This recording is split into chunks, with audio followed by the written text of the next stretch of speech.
Bonjour, aujourd'hui on va commencer à voir la fonction inverse.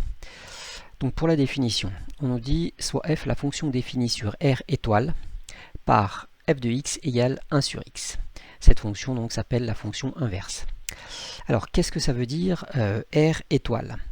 Alors r étoile, ça signifie que on ne peut pas diviser par 0. C'est-à-dire que f de x, si je remplace x par 0, ça va faire 1 divisé par 0, donc ce qui n'est pas possible.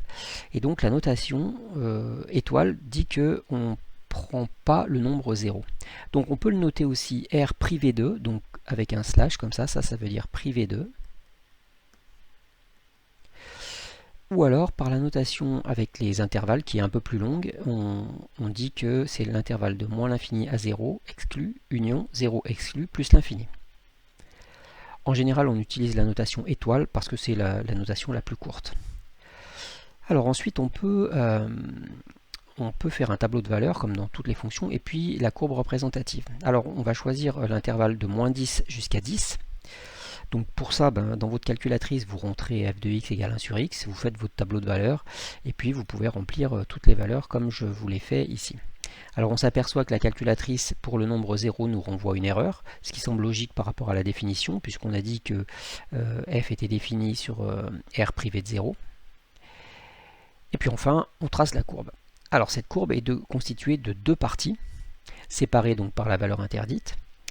Et cette courbe a un nom, on dit que c'est une hyperbole de centre haut. Et ces deux parties sont ce qu'on appelle des branches de l'hyperbole. Alors on s'aperçoit que cette courbe est symétrique par rapport au point haut. Et puis une autre remarque, alors on va prendre un exemple d'abord, par exemple f de moins 3. f de moins 3 c'est 1 divisé par moins 3, c'est-à-dire que c'est moins 1 sur 3. Autrement dit, c'est moins f de 3. Alors là, j'ai pris un exemple avec 3, mais on peut faire ça avec n'importe quel nombre, en particulier avec x. Donc f de moins x, c'est 1 sur moins x, c'est-à-dire que c'est moins 1 sur x, autrement dit, c'est moins f de x. Et ça, on dit que la fonction est une fonction impaire.